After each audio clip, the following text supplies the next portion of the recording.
Here's a rookie tax deed mistake that you need to avoid. Otherwise, if you don't, you're probably going to fail hard. You're going to waste a lot of time. You probably get frustrated, and then you're probably going to give up here on this whole tax deed game. And that would be an absolute shame because this business is one of the best places to be right now.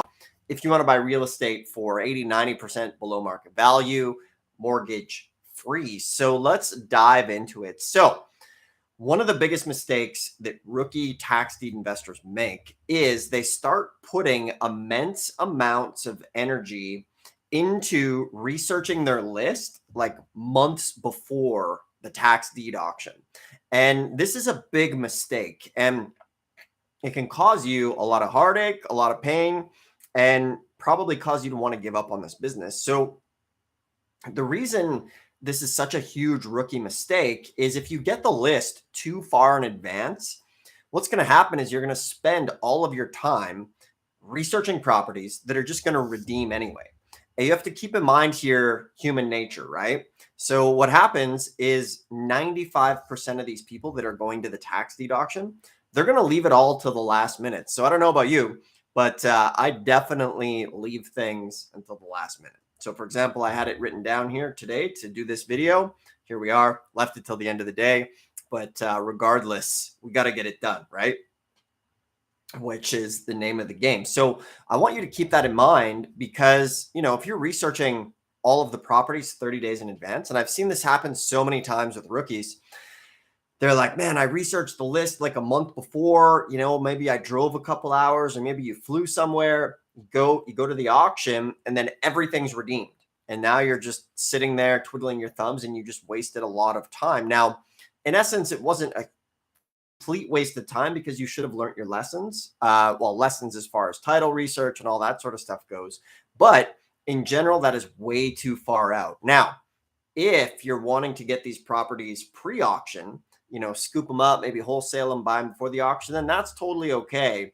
But we're talking about a rookie tax deed mistake. So for anybody who's tuning in, I'm Dustin Hahn, specializing in tax liens and deeds and helping beginners get into this business and figure it out so that they don't screw it up, so that they can get the most profitable deals. So if you like this content, make sure to hit this video a thumbs up. Make sure to subscribe if you like what you're seeing here.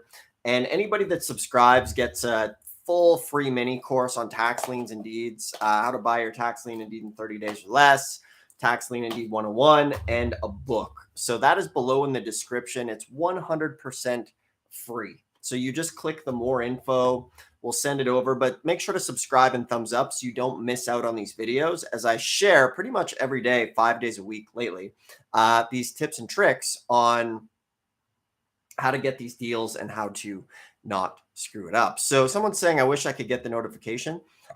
Yeah, I think you have to turn on the notifications in the YouTube section there. So back to the rookie mistake. So let's use an auction, for example, like in Texas, the sale is the first Tuesday of every single month. So what we would do, and one of the mistakes, like I mentioned, people going way in advance. So we'll get the list maybe a couple weeks in advance. And then from there, maybe we'll go through it. Maybe we'll sort it a little bit, but we don't really start our major work until about 7 days before the auction. So for example, if the sale's on Tuesday, and Texas is a good one because, you can travel there. They happen every month and there's plenty of volume. So for me, one of my rules is if I'm traveling to a tax deed sale, there needs to be at least 100 to 200 properties about 7 days before that auction, because I know that as the auction gets closer, I could be left with as many as 10 or 15 or 20 the day of the auction. So that's why it's super important. So if you're going to be traveling to one of these sales, make sure there's at least 1 to 200 properties that are going to be on that list about 7 days out. Okay. And from there, that way you can go, it's going to be worth your time. I've heard so many sad stories of folks, traveling, spending money, and they go and, all of their properties are off the list that day. Now, a lot of the properties will redeem the morning of the sale. People running in, rushing to pay those taxes. And so, for example, if in Texas it's on a Tuesday, we will do what we call is like driving properties Sunday and Monday. So Sunday, we hit the road hard. We look at a whole bunch of properties. Monday, the same thing. we look at, 50 or 60 properties. And then in the evening, we'll go and look on the list, or even through the day, we'll have our list being updated and we'll strike them off our list so that we're saving ourselves time. And then the morning of the auction as well, that's when a whole bunch of properties are going to be removed from the list. So, if you have 100 properties the morning of the sale, you can expect to be bidding on, 10 to 20-ish, right? So don't start getting excited about a list like 30 days out. Now, if you're wanting to get into this and you're trying to figure out where to go, maybe you don't want to travel, see what happened on the previous year's auction. See how many properties went to the sale the previous year. That's going to give you an indication of what's to come, because a lot of the times the past will be very similar as long as no major market changes have happened. So with that, go ahead, find out. So remember, with this business, what I love about it is it's almost a la carte, right? You can customize it depending on where you live, what appeals to you, tax liens or deeds, what's in your backyard. Do you want to pick things up pre-auction? How much money are you starting with? There's so many great angles that you're able to take. So one of the questions here, if I buy at a judicial sale free and clear, later on in the future, I would like to sell it, do I need to quiet title on that property? So everybody keep this in mind. When you buy a property at a tax deed sale, you will have to clear the title. Now, the quiet title is one way to do that.